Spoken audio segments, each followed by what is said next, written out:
to begin with then, a first thought might be, suppose you're brand new to LICC, the London Institute for Contemporary Christianity, and this idea of whole life discipleship. What might that look like? What's the case for it? And I want to show you a video clip. It's only like 90 seconds. And again, it's important that you're hearing it online. It's a scary video clip to start with, in the sense, there's nothing scary in the video, but it starts silent. So it's about 3 seconds in, 4 seconds in, before you hear any narration. But when it does hear narration, if you could give me a thumbs up online if you're hearing it, and I'll know on site if we're all hearing it as well. Let's go.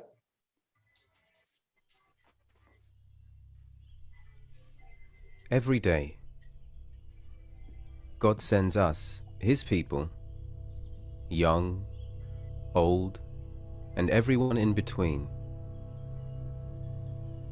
out into His world, to the places we normally go, work and school, gym and shop, field and factory, to the people He's put us alongside, to do good work that brings good to others, ministering love and grace, snuffing out injustice, and speaking truth with kindness, sharing Jesus in word and deed, to see brows unfurrow, hearts soften, wounds heal, people set free. Home, school, work, a nation changed, day by day.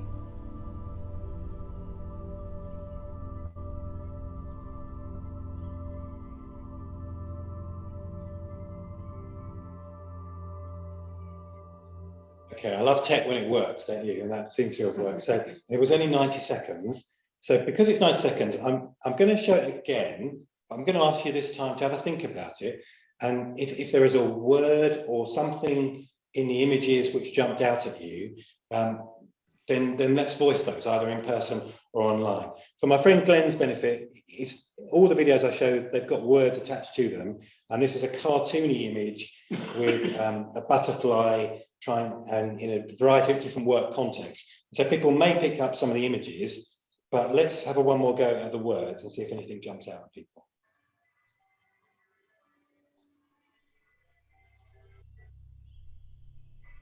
Every day, God sends us, His people, young, old, and everyone in between, out into His world, to the places we normally go, work and school, gym and shop, field and factory, to the people He's put us alongside, to do good work that brings good to others, ministering love and grace, snuffing out injustice, and speaking truth with kindness, sharing Jesus in word and deed, to see brows unfurrow, hearts soften, wounds heal, people set free. Home, school, work, a nation changed, day by day.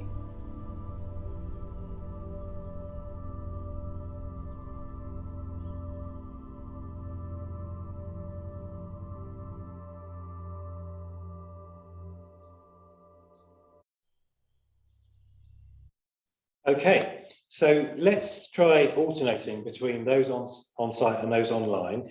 If you want, anybody online wants to go first, unmute. Was there anything that jumped out at you, anything that struck you, or put it in the chat? We can see you on the screen. We can see your chat here live as well, and then I'll go to somebody on site.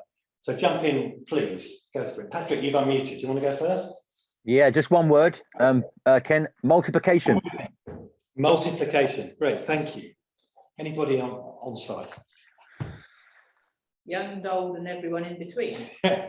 Yeah, so this whole life discipleship message is for everybody. It's about multiplication, and it's about young and old and everything in between. Whole life discipleship is about the whole of our lives, about all ages. Yeah, great.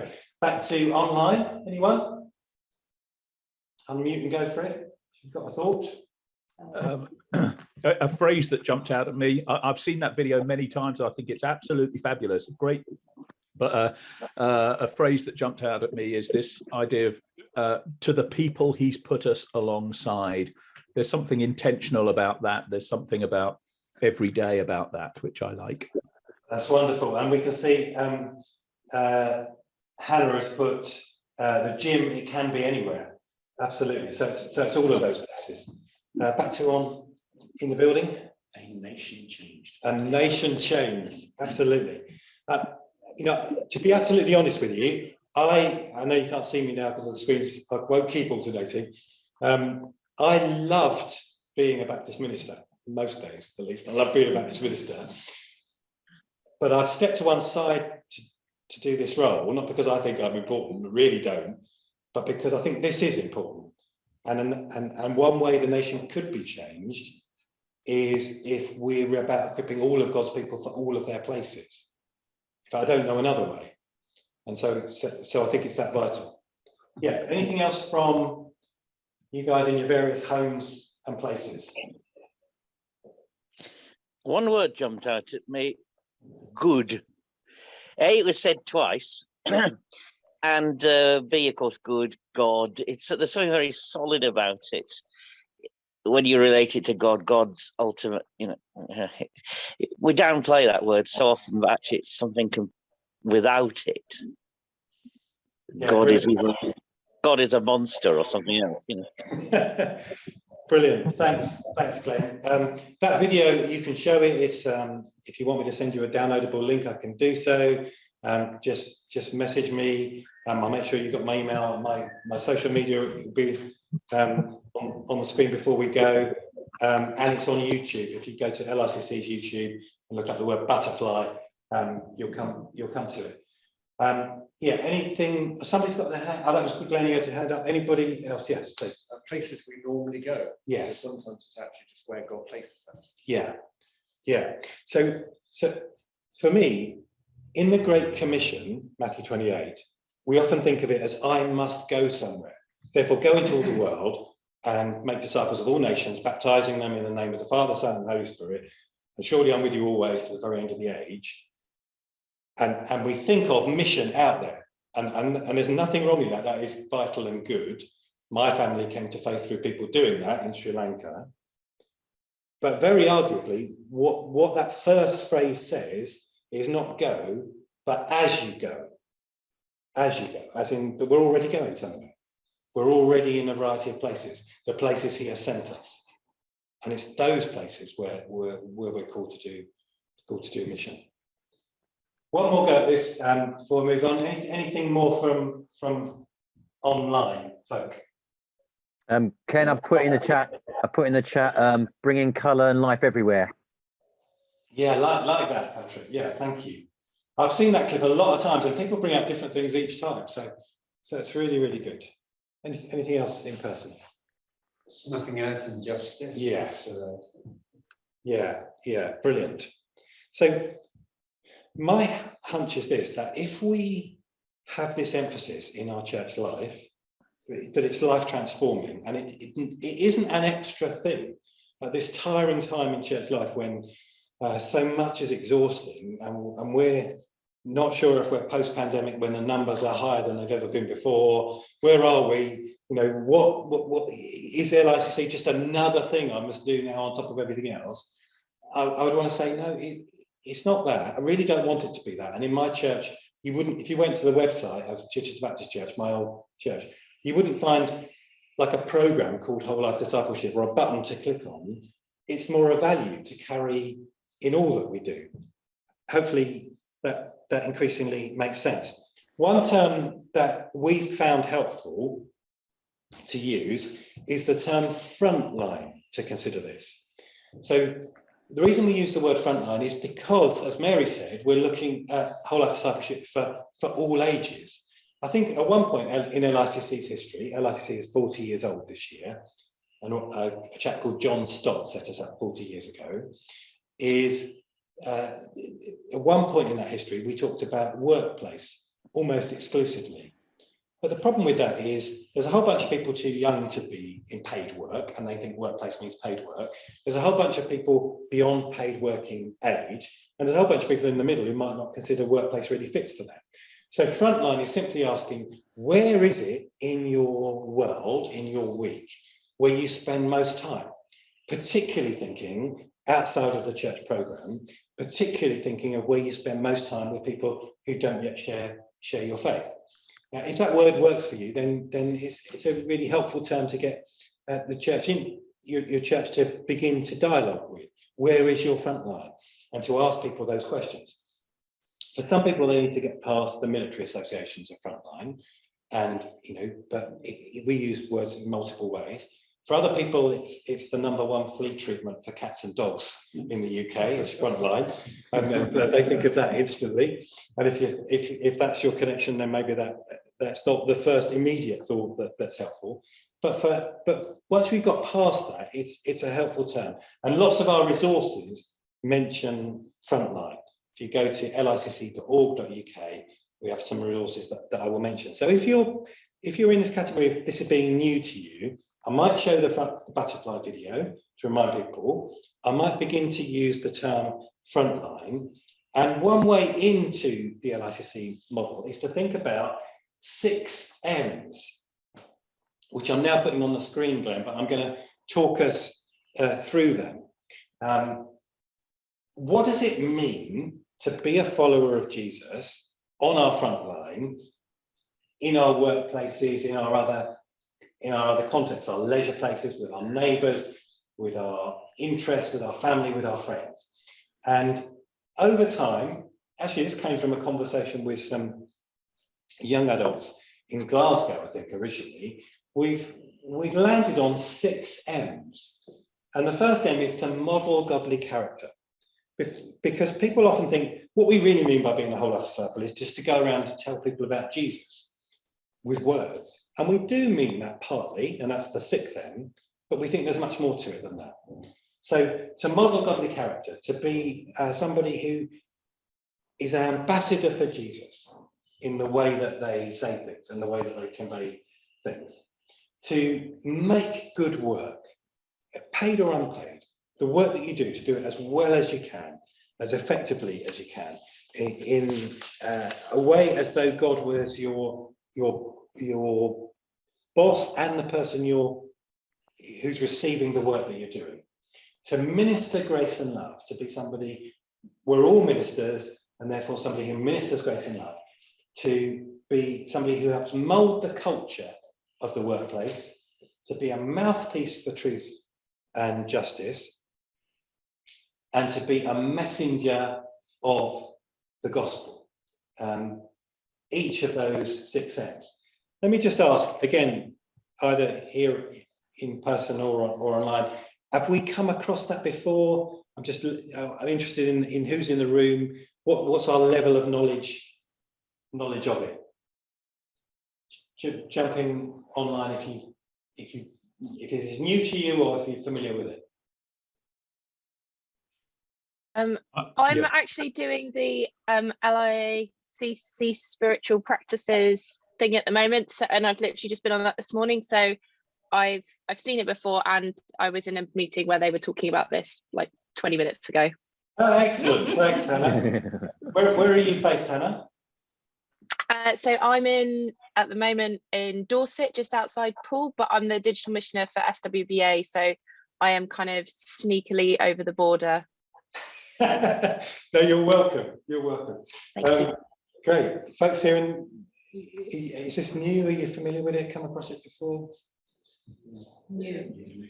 Okay. Well, I come across it before, and I was with you when you came to Acton Vale.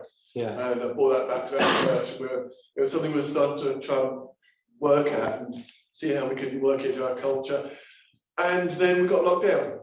Yeah, So we're just going to do some experimental things yeah, and different ways of engaging with live community yeah, and that more holistic way of looking at it. And yeah. and so now we're having to go back and revisit it and Yeah. start again. Yeah, fair enough. Being locked down has changed what our front lines look like. We still have front lines, but it's changed for a whole variety of reasons for different ones of us. Looking at those 6 M's, are there any of you want to question one, ask for more clarity on one, come back at any of them, whether you're familiar with them or not? Item 2, George. Yeah, making good work. Making good work. Like putting in a good shift. Yeah. Yeah, so those verses in Colossians about whatever you do, work at it with all your heart as working for the Lord, not human masters. Yeah. So the example that I often think of is shaker furniture. Now, shaker furniture is really trendy. You can buy a fitted kitchen in shaker style. It's not real shaker because the shaker's never made fitted kitchens, but it's in their sort of style, a simplistic kind of style. But if you go to an antique shop and you want to know if a piece of furniture is real shaker or not, I don't know a lot about antiques, but I know this. The way that you can tell is you pull out a drawer or something that is a bit of the furniture that nobody is ever going to see. And if it's real shaker, you look at the joinery at the back of the drawer, and it will be done as well as the front of the drawer. And why is that? Well, because the original shakers were believers. And their attitude was, God sees that. God sees that work. So I'm going to make good work as though working for the Lord, not for human masters. And remember that those verses in Colossians, you know, we churchify them and say, so if you're in the worship band, or if you're on the flower rota, or if you're doing creche, that isn't the context. The context is families and even slaves and masters. So therefore it includes jobs we would want to in the end put an end to and wouldn't want to do in any given moment. But in any given moment, we are where we are and we do that as well as we can. Yeah. Anything else need clarifying there? Yes, Patrick. It reminded me of mission review tool that Central Baptist Association put together about 2017, I think.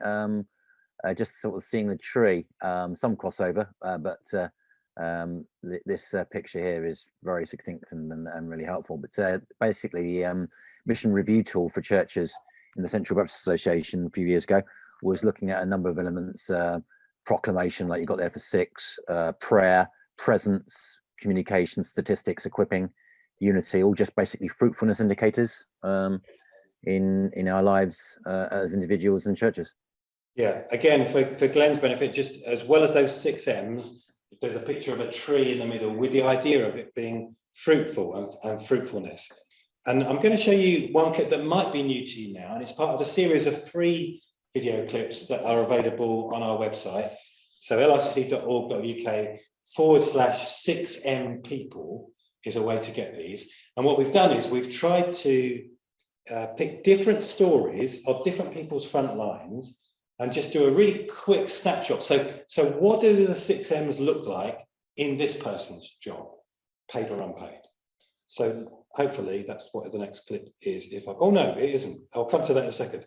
The next clip is Frontline Sundays, which relates to this, but is a way in if this is new. I will come to that 6 M people. It's 2 slides away.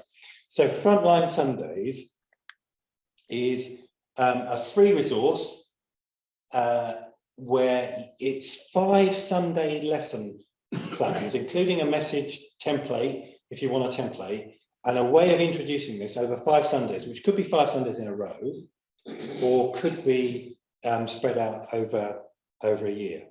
Let's have a look at that. Just see if there's anything new in the chat. It's new to us in watching. Okay, thank you. Was there anything else that I missed? No, come down. I don't think so. Great. If I'm missing anything, Carl, do say. Over a month, around 6% of the UK gather together to worship Jesus. It feels like we're too few to make a difference. But the reality is, Monday to Saturday, God has us, scattered in the world, connecting to hundreds and thousands of people. So wherever you are, Whoever you are, whatever you do, you can make all the difference in the world. And on Sundays, when we gather together, we strengthen and empower one another to be sent out again For life on our front lines.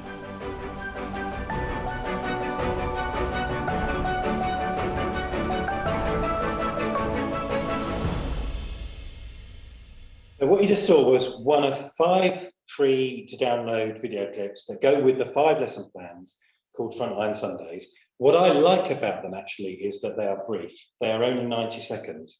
And so therefore that gives you a chance, I think. I think in my experience of being a church leader is lots of parachurch organisations like us, they send you a video clip saying, this would be great for your church service. It's 7 minutes long, it's 10 minutes long. And you just think, I can't, you don't know what it's like to fit everything in a church service. I can't do that. But 90 seconds gives you a chance, and you can embed it in the message if you want to. They're free to show online as well. We just ask that you would play it right to the end, as I did, so that you give us the proper credit for it at the end. What I also like about it is that it follows the same 4 stories all the way through, 4 people, each time in those 5 weeks, and shows different aspects of them.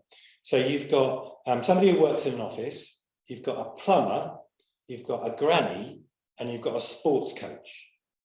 And I also, though this is more God or coincidence than anything we planned, I also think it's possible to consider that those 4 people have had very different experiences in lockdown in different ways. If you work in an office, you may be working more from home now.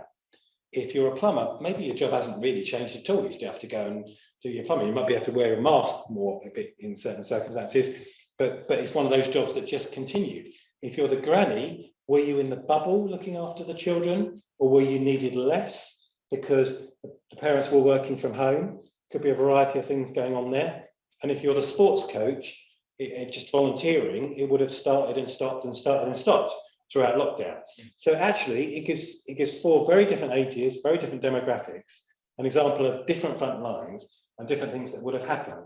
So we've seen churches use it in this pandemic period, and I know churches that are starting it this coming term, doing 2 of the opening messages for 2 other associations who are just about to start in different Baptist churches, starting that series. So it's called Frontline Sundays, and it's a great way in if you want to start it. And those dots are a key sort of message for us. 6 dots gathered in the corner.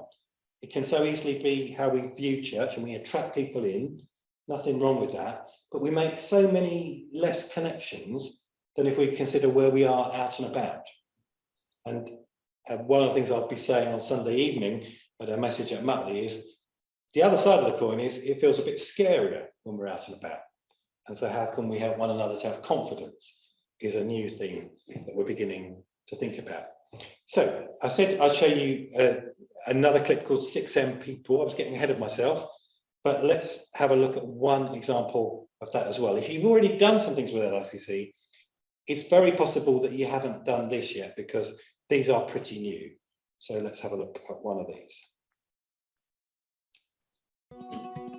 Mark Baden runs an IT services company, and for him, fruitfulness comes in 6 varieties. He tries to model godly character every time a client calls. However big the problem, however fast they need a solution, which is usually 10 minutes ago. So he needs peace under pressure and patience. He needs that as an owner too, and faith, to leave all the challenges of running a business to God, resting in Him. For Mark, making good work is about looking out for his clients' best interests. What's going to protect their business, make them quicker, help them grow? He doesn't just fix IT glitches, he's looking for long-term solutions and any ideas that will add value to their business. He ministers grace and love by giving less qualified team members a chance at a job that will give them new skills and experience. He's generous to clients when they need help, halving the rate for someone struggling through a lean patch. Mark's moulded a culture of trust. Clients know he won't recommend more than they need, and he won't recommend less just to land the contract. He's a mouthpiece for truth and justice. As he says, if we mess up, we fess up, and he expects his clients to do the same, which they do, saving everyone's time. People see the difference, ask questions, and Mark waits for God's man to be a messenger of the gospel in what he calls the simplicity of everyday life.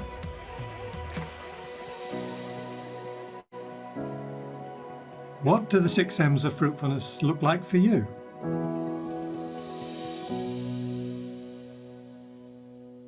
Okay, the video was a little bit jumpy our end. I don't know if it was your end, but hopefully you got the audio as well there and could see it. It's not jumpy if you use it yourself. I'm asking a lot of this computer just at the moment via PowerPoint. But let me ask a reverse question. Have any of you in person or online, is that new to all of you? Have any of you used it already or come across it? Or was that just a silent question, so I wasn't giving you a way of answering? Certainly come across it. I think it's a great resource, but I haven't used it yet. Yeah. Thanks, Andrew. It's new to me, Ken, seeing that video, but looks really good. Yeah, thank you.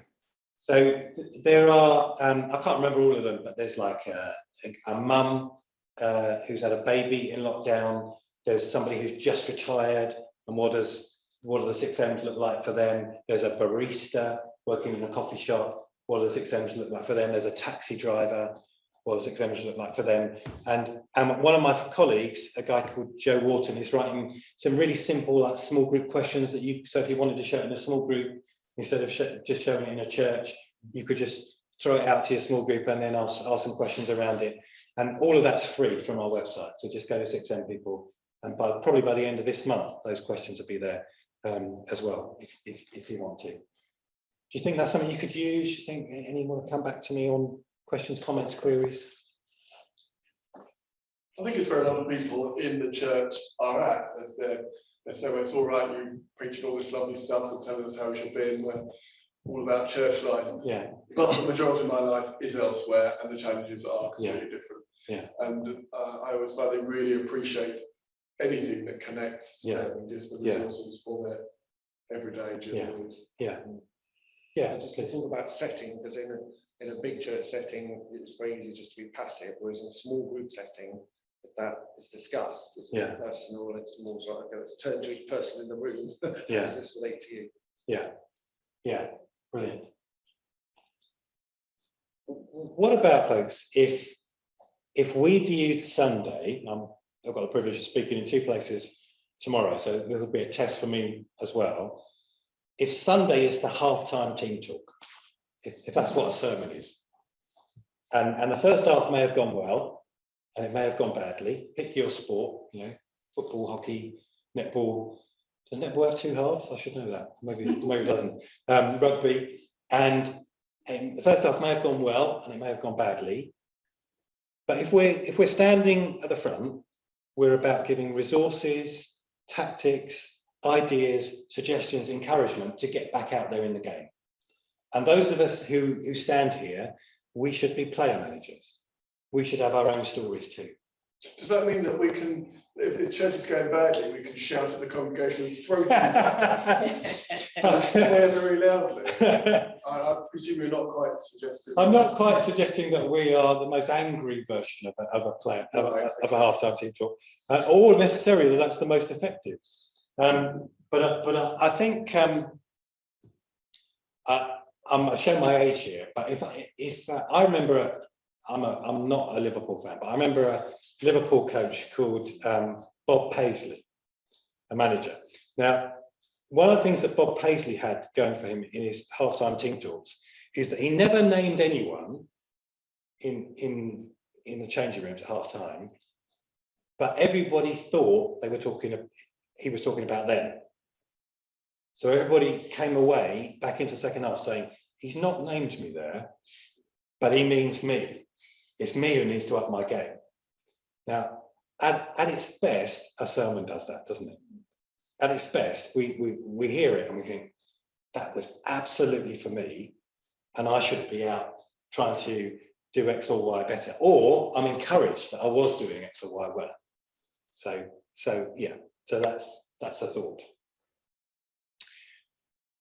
Still on this theme of if you've already done some things, what might be new to you? Brand new this is repurpose, which is 6 small group discussions, particularly about whole life discipleship in retirement. So if you have an older demographic as the majority or a big part of your church, then sometimes, not always, sometimes they will say about whole life discipleship, oh, if only I'd heard this earlier. If only I'd known this earlier, then I would have applied this to my workplace, but it doesn't apply to me now. And nothing could be further from the truth. Right across all of these stages of retirement. You know, I can think of in Chichester, where we were doing the church role as pastor and minister, a chiropodist who used to visit some of the people in my church. In fact, I've got an image, no, I haven't got an image to show you of a chiropodist doing this well. But he would have been the front line to 3 or 4 different people in my church, actually. And I know that because he was Sri Lankan, and my roots are Sri Lankan. And so people, while he was visiting them, people in my church would talk to him about me, and about the fact, oh, we've got this connection. Our pastor's from Sri Lanka and minister. And after a while I met him, and he had a good impression of faith and Christianity, even though he was from Buddhist roots, because of the way people had treated him when he was doing this most intimate of work. And so at different stages of retirement, there's different levels of, it means different things to different people. We don't make any assumptions about what it is for different people, but it could be that in your church, a small group resource like that could be a good way forward. Again, that's totally free, repurpose, and you can download it and use it for a small group discussion if you would like to. I'm going to show you one more thing, and then I'm going to suggest, because it's quite a long listening time for online, that we take a 5-minute, 10-minute, 5-minute comfort break, and then we'll come back to you. So if you are committed to whole life discipleship already, you get this.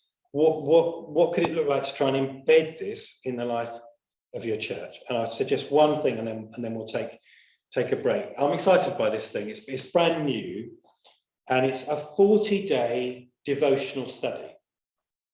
And what I like about this devotional study is it has been effectively crowdsourced. Yeah, so it's called 40 Faces, 40 Places for our 40th anniversary. You see what we did there, 40-day journey. And so none of them, just to give you a heads up, are like off the charts, dramatic, I could never do that, whole life stories. They're not, I went into my workplace and the entire workplace repented and turned to Jesus. They're not those stories. We've got some dramatic stories, but we were trying for some everyday examples of what whole life discipleship looks like. If you are retired, if you are a carpenter, if your frontline is walking the dog, if your frontline is online, and an online community for people with supporting people fostering is one example. If you're a university lecturer, one person's a high court judge, if you're a cleaner, a whole variety of different things across the UK, north, south, east and west, across ages, across demographics. And people have sent in their little story, and then we've added a verse and a reflection and a prayer. Now, if your church is like mine, one of the issues is how much our people are reading the Bible regularly anyway.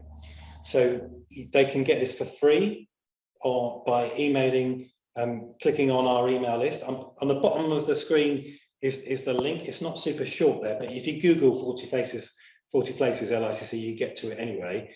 But licc.org.uk/our resources /prayer-journeys, this is so snappy, /40-faces-40-places, / there'll be a test later.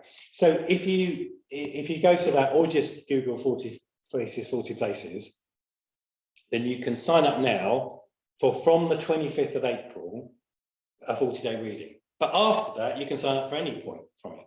So you could say to your church, let's all do this in September and let's join it. And there will be a hard copy available as well if people want to pay. I think it'd be about £3 or so if they want just a devotional thing to have as a physical copy. And my hope and prayer is that you read somebody else's story that is nothing like your front line. I'm never going to be a high court judge making those decisions, but I can relate to what it's like to pray for wisdom for the decisions that I make. We're never going to have a dog. Because one of us doesn't like dogs. We're never going to have a dog, but I can relate to God telling me to take my earphones off and join in the conversations of the communities that are around me. So it could be that different lessons apply to different people. I hope that's useful to you. Drop in any questions, comments. Oh, thank you for putting the link. Hannah is doing a good job as a digital mission assured and has dropped in Brilliant, Hannah. Various links for various things. Keep doing that, Hannah. That's fantastic. Thank you for helping there. Commission will be available. You can have this for free for Hannah. It's free anyway, but that's my open to you. So I'm suggesting it's 1:15 now. If we take a 5-minute leg stretch, comfort break, feel free to turn your screens off if you want to or leave them on. Don't unzoom and come back in unless you really need to. Just leave it on, but maybe turn your screens off if you want to. And we'll be back about 20 past. Thanks, everyone. If I mute, can we mute that? I'll mute you.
Okay, we're going to start in 1 minute, folks. 1 minute.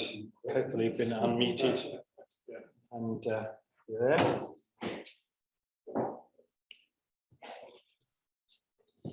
Hannah, are you there on your digital missioning? No, you're not back on the screen yet.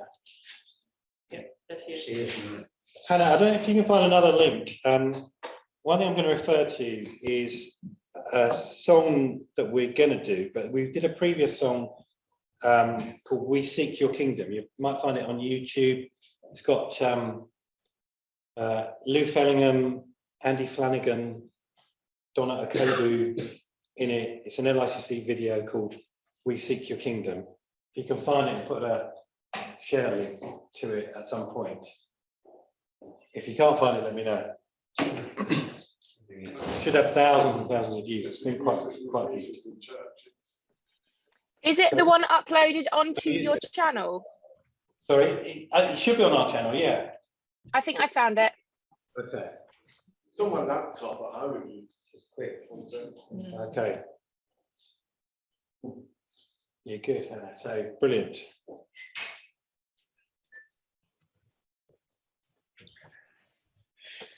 So welcome back, folks. What we've done so far is we've said, here's the case for whole life discipleship. It's not an add-on. It's not another exhausting thing. It's a value that should be there in all the things that we do. It should help us with everything that we do. It should help us.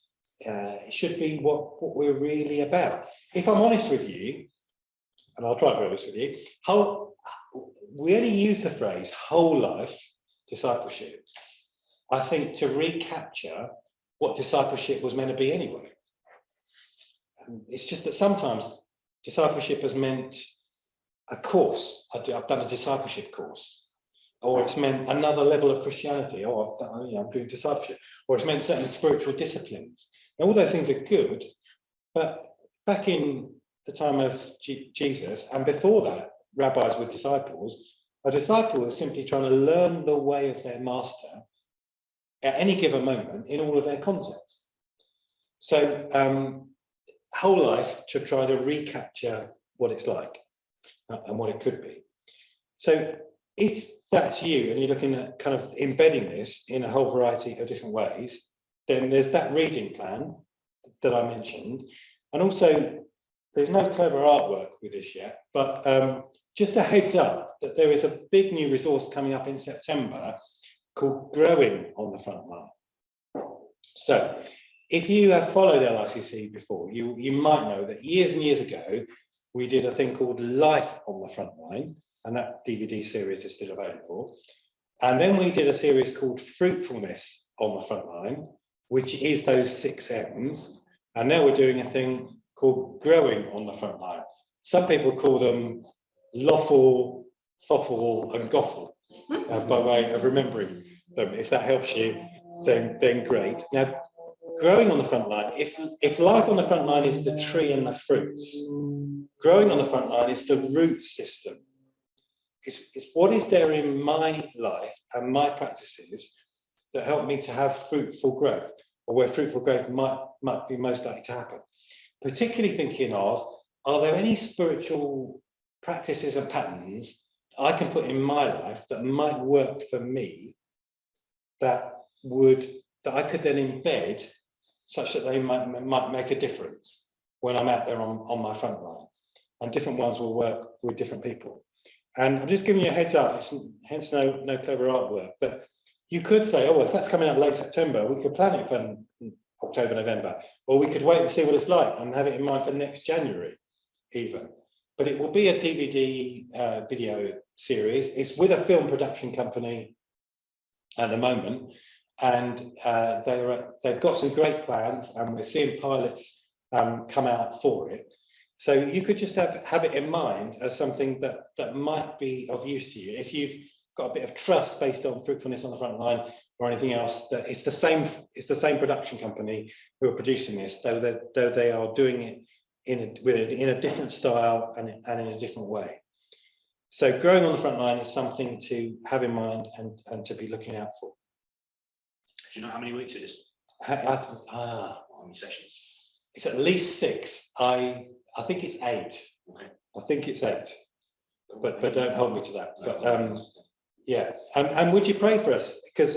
Because a lot will depend on what it finally looks like, and is it something that individual churches could use? Because if you're in the area of spiritual practices, my experience is some people love that stuff, and some people just don't. It's not their thing, you know, having patterns and practices.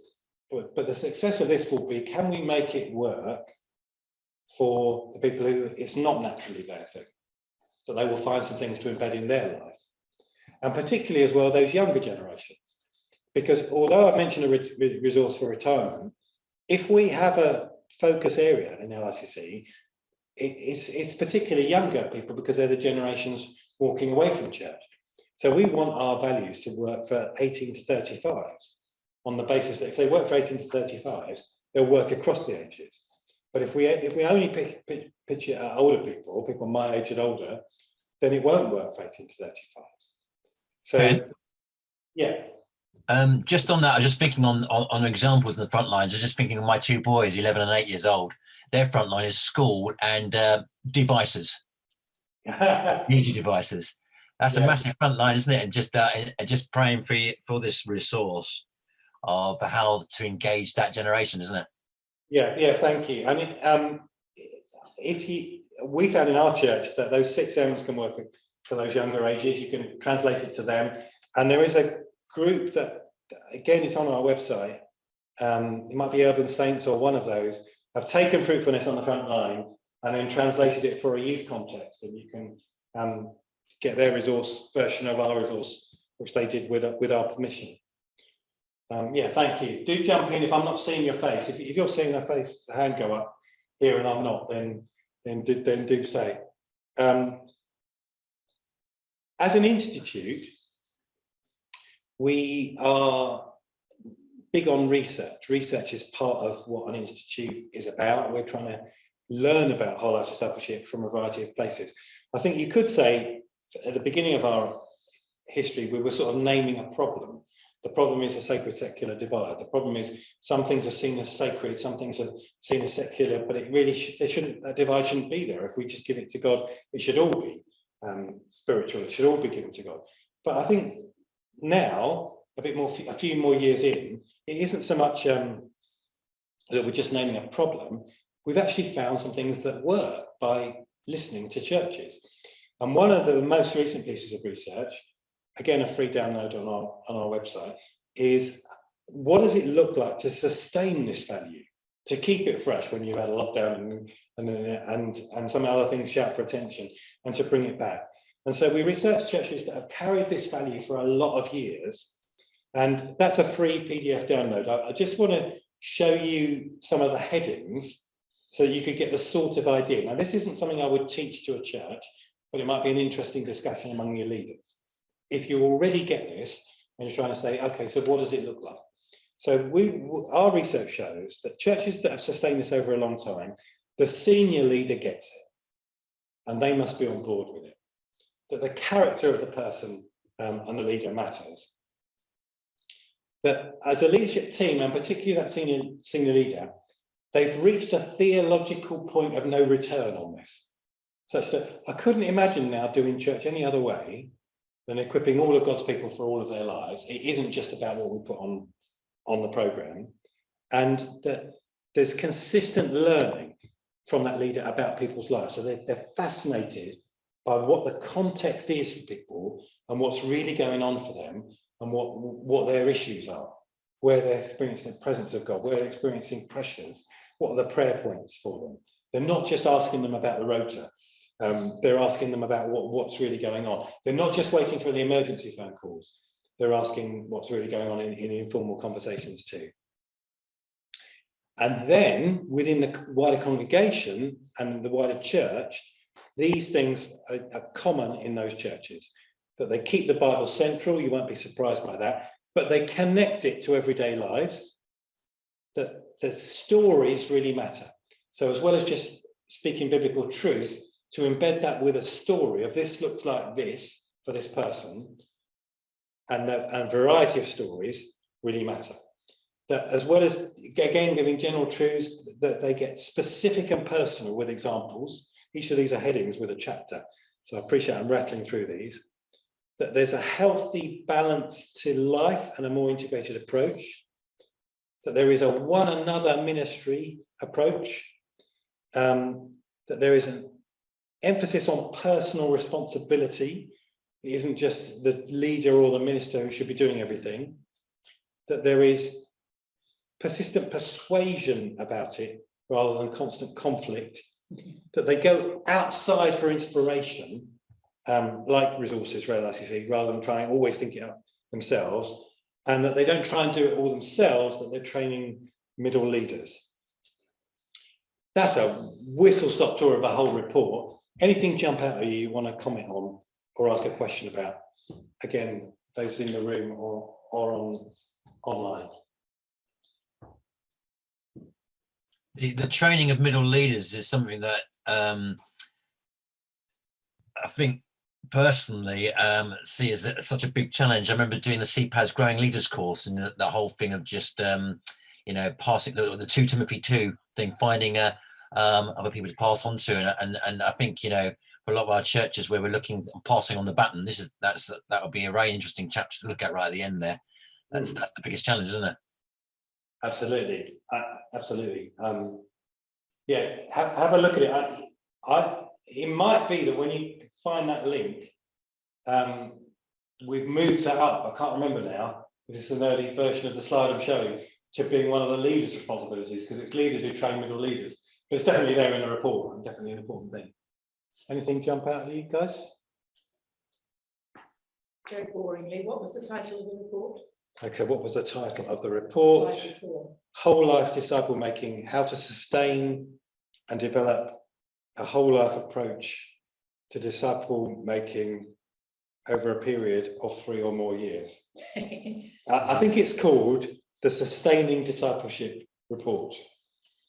Is our more snappy title than that. Hannah, have a Google on Sustaining Discipleship LICC and see if that's one of the things you can find. You're brilliant at this, Hannah. Yeah, anything else jump out at anyone? Well, I'm happy to move on. It's interesting that you've highlighted the power of stories there and how important they are to help people to connect and to embed the biblical truths and teaching there, and people like to hear how we've embedded. They sure do. Occasionally I'll interview people in church and give them a chance to find out about their life and how the Christian life works. People remember that far more than they remember what I do, I think. Yeah. They remember the stories for a long while and they'll appreciate, and then I'll say, can we do that again? Yeah. I know we've got a limited number of people, but yes, I see what you mean. Yeah. I see what you mean. You appreciate that a lot. Yeah, thank you. And I think just adding to that, I think often brings in the emotion side of it. It's often we preach to the mind, but there's the heart as well. And I think the stories bring out the emotional side as well. Yeah. Yes, they'll cry during stories and respond with that, but not to me. It's just like, whatever. I think persistent persuasion is hard to do, isn't it? I was thinking, I might like in a walking group, and you can't go on about Christianity all the time. Yeah. People switch off. Yeah. So to be, that is true. To be clear, this is within a church, persistent persuasion about the value of equipping people for all of their lives, rather than persistent persuasion, evangelism.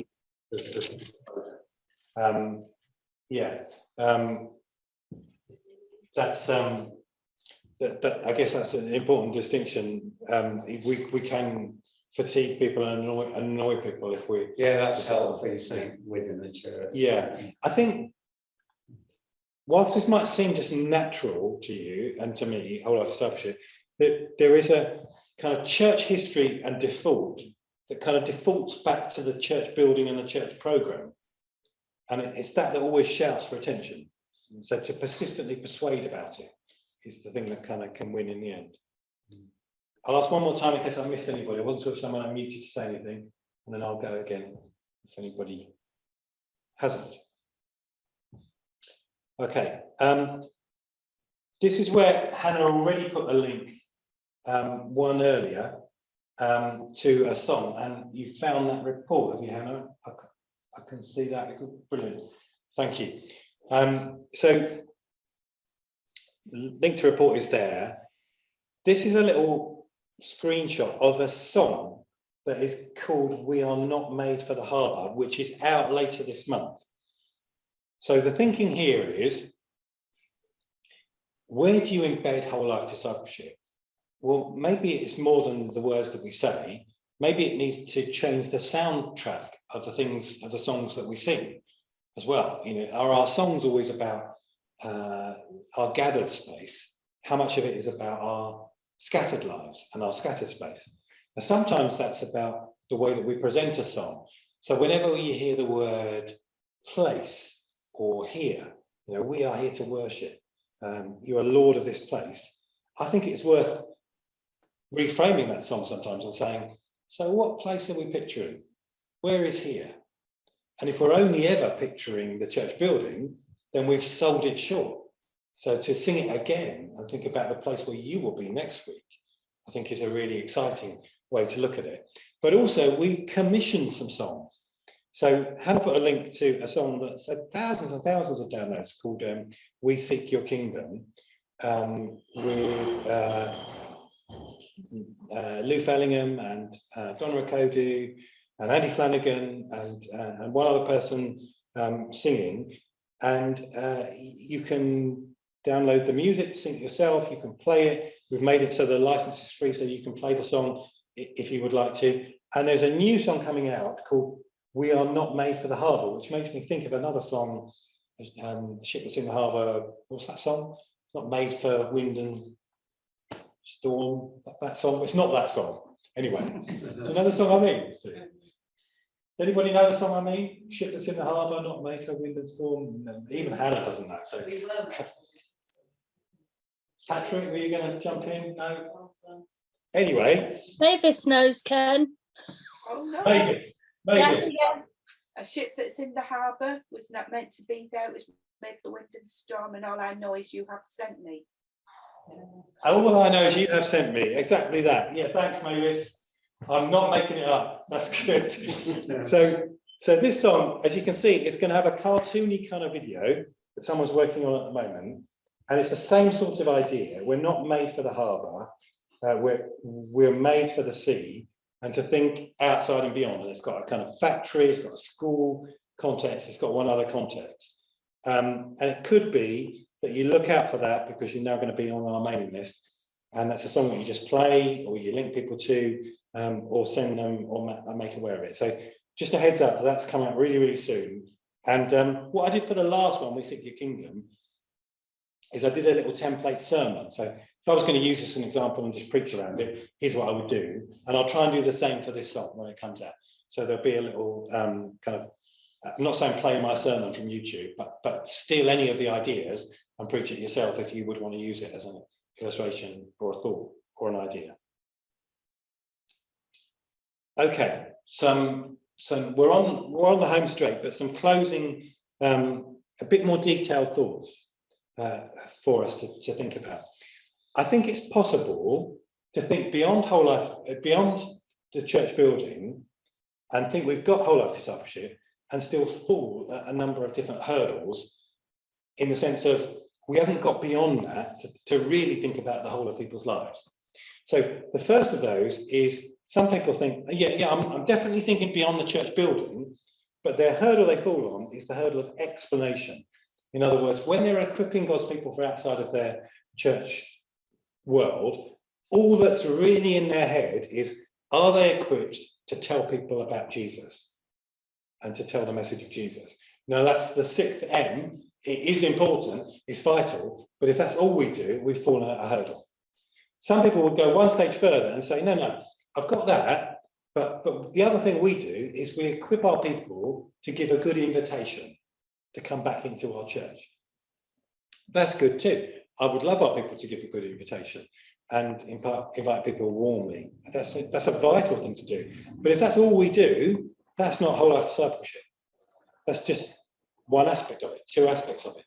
Some people go one stage further than that, and they use the word community. So they say it's about what we do in the community. Now, that's good, but community is a bit of a catch-all phrase in church. It can mean anything and nothing. And it can still mean stuff that is the church program. It's what we do in the community. The trouble with that is, it often doesn't have a face, a person. It's not a friendship, it's not a relationship. It's still what I'm giving my leisure time to. So it depends what we mean by community, but that can still be a hurdle. If we think beyond that, then we're beginning to really think about whole life discipleship. So what if your family don't yet share your faith? What if your partner doesn't share your faith? That's whole life discipleship. What does that look like? How can we equip our people for that? What about our friends, rather than just the vague term or the unspecified term community? Are we equipping for that in our half-time team talks? That's whole life discipleship. What about our colleagues? And what about our workplace? If we're doing those things, then we have something of the hallmarks of whole life discipleship. Any questions, comments, queries about that? Jump in online or in person if you have. Fine if not. Okay. So, what I now want to do, and there's a few slides for this, is say, if you really want to embed this, then whole life discipleship is a clue in the word whole. It affects the whole life of the church, every aspect of the church, not just kind of what we do on a one-off series. So I'm going to do Frontline Sundays, and then we've done it, you know, and then 5 years later we might pick up the latest resource, or we might do Growing on the Frontline if that comes up. What does it look like throughout the whole life of the church? So here are some headings. Daily, if you're a church leader and a pastor, surely this is true. No one calls you, it's definitely true for regional ministers, no one calls you to say they're having an average day, do they? I wish they did. Okay, so if you're in George's church, does. Who does? My daughter does. Sure, I thought she'd have an average day. Okay, well, apart from your daughter, in church life, people generally call us, don't they, if they're experiencing the extremes. Things have gone extremely well sometimes. We're just about to get married, we've got a new job, you know. Often things have gone extremely bad.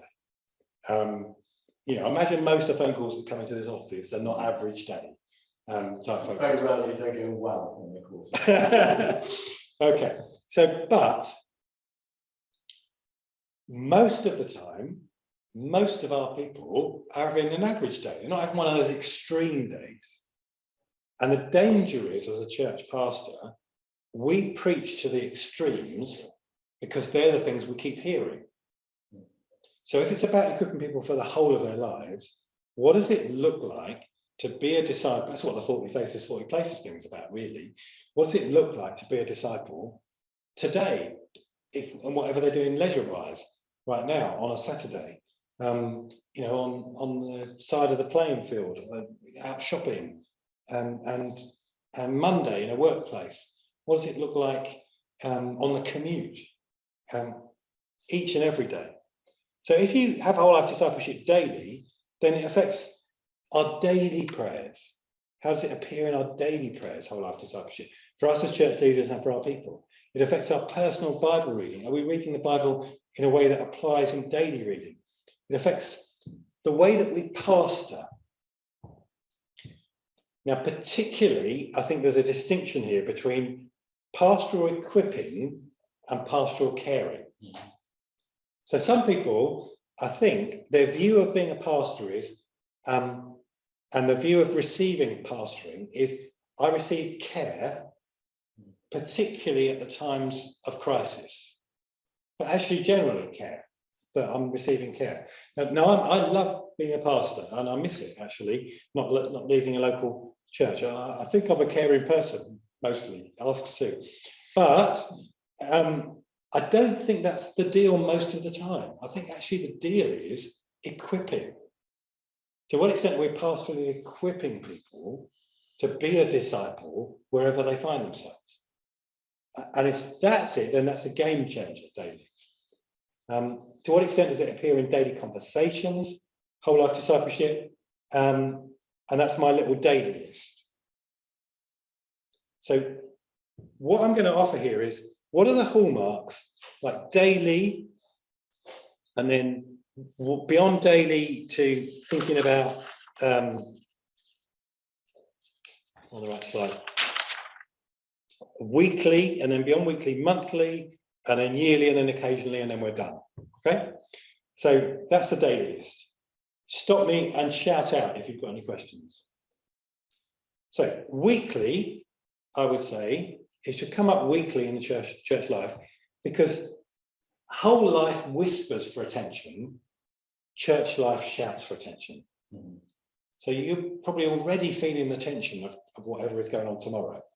And if somebody calls in sick because they've suddenly had a positive test, like people will notice if nobody's on keyboard tomorrow, or piano or organ, whatever your instrument is, but they won't notice, I suggest, if you're not equipping them for their life on Monday. That whispers for attention. People will notice if nobody's on the flower over tomorrow, but they won't notice if you're not equipping them for the whole of their lives. And so we have to keep bringing this back to attention. We have to have some ways of remembering it, because people won't shout at us for it. So weekly, where does it appear? I want to ask myself, in my preaching, in my sung worship, in some of the ways I've just discussed. Is it all about internal stuff going on in our worship? In the youth and children's work, equipping them for schools, as Patrick said, and the things going on in schools. On the things that we name for prayer, do we only name people who are sick and things that are going on, or everyday situations? In the welcome people receive? Is it there in the weekly news and in the updates and in the news sheet? Is there anything that points towards whole life discipleship? In the things that we put out in social media, if we do that in our church, Facebook and Twitter and Instagram and all those things, in small group discussions, and so on. So just to go back to that list, if it's a value that's worth carrying on, then other people aren't going to call you out for it.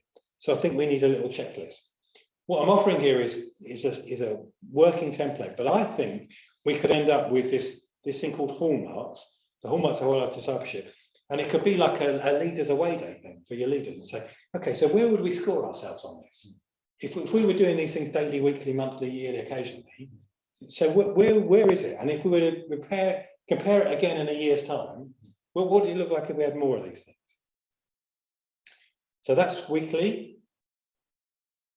Monthly or termly, more occasionally than weekly. Here's the thing: frontline gets sidelined by the headlines. So whatever is shouting for your attention in church life, that's what uses all of our energy. And again, people don't notice if frontline just drops off the agenda a little bit. So as soon as something like COVID happens, or there's a pastoral crisis in your church, frontline gets sidelined. But if it's whole life discipleship, then it should be related to that big thing that's going on as well. There's a whole life version of lockdown. There's a whole life version of streaming. There's a whole life version of being made redundant or being unfurloughed. There's a whole life version of all of those things. It's not that it's another thing I have to remember. It's an aspect within that thing, but it's for us to remember it. Am I making sense here? Yeah. So anyway, okay. So termly then, I would ask the question, does it ever come up on leaders' meetings? So it didn't in mine, so we put it as an agenda item. So what frontline stories have we got? What are the issues our people are facing? And what are our frontline stories? And we challenged each other to have them. If we use our church building for other people to use them, then they become our frontline. The trades that come in and use our building, the person who services the photocopier becomes one of our front lines. And how do we treat them? The other people who use our rooms, the suppliers to us. It affects my teaching program in that I don't need to overtly teach frontline every week, but I need to know where it's going to come out in the things that are coming up. And I do want to look at the current headline issues and say, this is the number one issue I'm facing at the moment, building project, say, or whatever. And but what's the frontline version of that? What's the whole life version of that? How does it affect that thing that I'm considering doing? I will show you the rest of these and then ask what questions there are. So yearly, it can drift back again. So one of the things we say in LICC is this is about 1 degree shifts. This is about, you can't change the culture of a church instantly. You go on making 1 degree shifts. But the thing is, 1 degree shifts can work the other way as well. So 1 degree shifts can work backwards, and people drop the thinking about whole life discipleship and just defer back to the church program and the church building. So yearly, where am I going to make sure I've got whole life discipleship embedded in, like, festivals? Like, so what's the whole life version of thinking about Easter? What's the whole life version of Christmas? What's the whole life version of the big macro issues that happen in church? What's the whole life version when we do, if you do an annual report, an AGM for your charity report or for your AGM church meeting?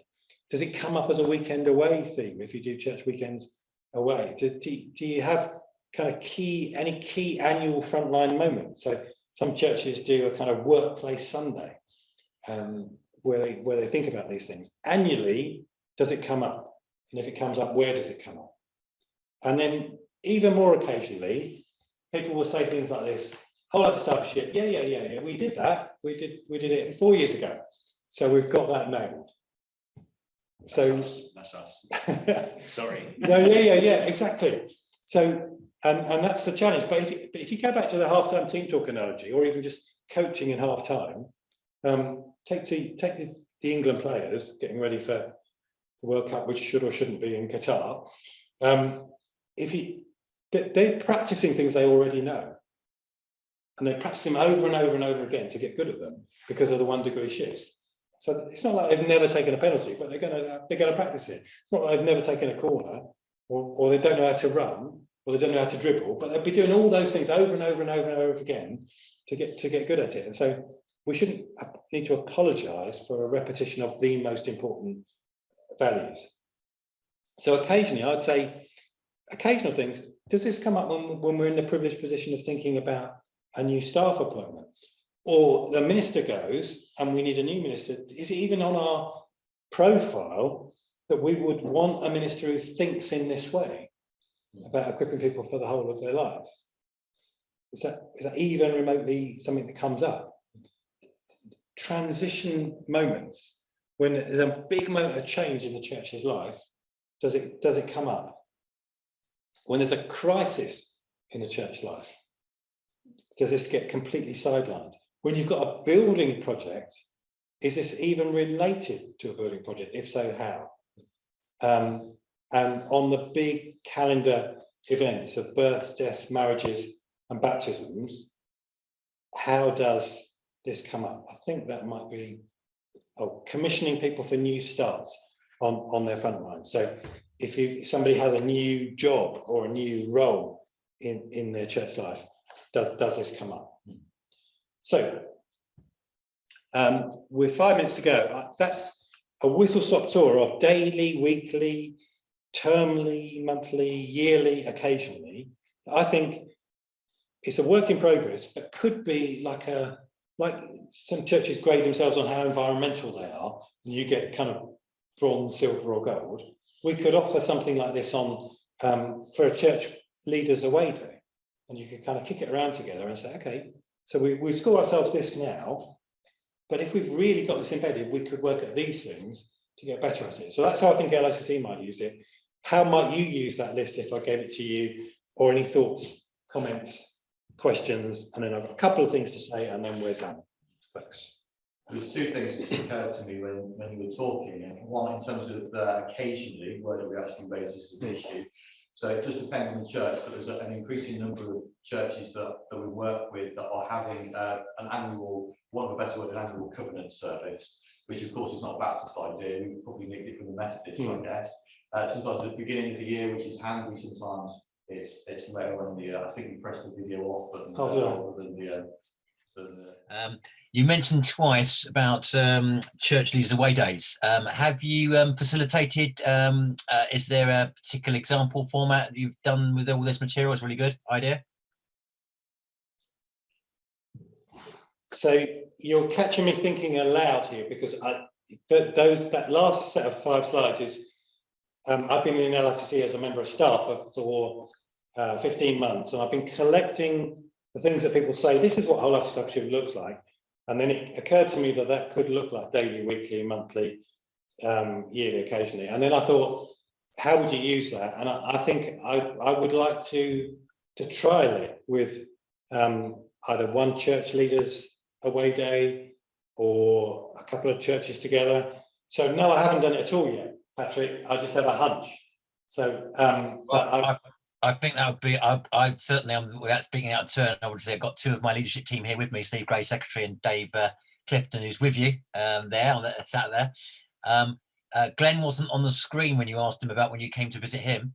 We're close friends. So without being presumptuous, there could be a possibility of 2 churches there. Okay, all right, brilliant, thank you. We'll follow that up, Patrick. Carl, you were, before I've muted you, you were about to say something. Many people wish they could have done that, my friends. So, we've acted on behalf of the masses. Yeah, no, I just think so in terms of when to bring this up again, part of the covenant service that churches will have, we'll talk about how we engage with those in our community. So our kind of covenant, our commitment with Jesus, our commitment with this particular local church, and then we also are committed to the mission and vision of the church in the local community. That's an annual event. It's an obvious time in my mind to actually say, and this is what it looks like for us. So rather than it being a pile of programs that we do, missional programs, actually there's something about on our front lines of a whole life discipleship. This is how it actually plays out. As much as anything else, this is how it plays out for us as a church. We're committed to it. And the other thing you mentioned, which I genuinely think we've missed the trick on this one, is you talked about commissioning people when they get new jobs, right? Like, I've seen that about 3 times in the life of the church, and there's been various initiatives. In fact, I think maybe one of them was an IC one back in the day, which is the this time tomorrow. Thing, right? So the this time tomorrow initiative. Why did we stop that? I mean, it seemed like a bit of a fad. We did it for a little while and then we stopped. But that absolutely roots people's daily lives in the sense of what discipleship looks like in their context. It helps the rest of the church get to know them so they can pray for them. There's a sense of voluntary accountability within the family about that process. And if you do that when people get advisedly, of course, if you get everyone at the front that gets a new job, it'll freak off of people out. But you're creative, you could do it as a little video, couldn't you? A video with them and stick it on the screen on a Sunday or whatever. That, I think, is the reality of these people I rub shoulders with, living out their lives on the front line, and this is what it looks like for them. And every time you see that, it brings it back to what's happening for me, what's happening for me. Yeah, exactly. I mean, what does it say about church life if we commission the Sunday school teachers at the start of term or start of each year, but there's somebody in your church who's a teacher who's doing all those hours Monday to Friday, and we'd never commission them in the role that they're doing? What does that say about our values? And maybe sorry, Andrew. I just want to ask Carl a question on that, because I was thinking about TTT too, and I used to do it once a month. We used to have a TTT focus once a month, because every week what ended up happening was that I think it was meant to be about 5 minutes. It ended up, going on and on and on and on. And I just wondered if there were, Carl, what questions do you use? 2 or 3 questions to keep people really focused on TTT? I used to brief them up.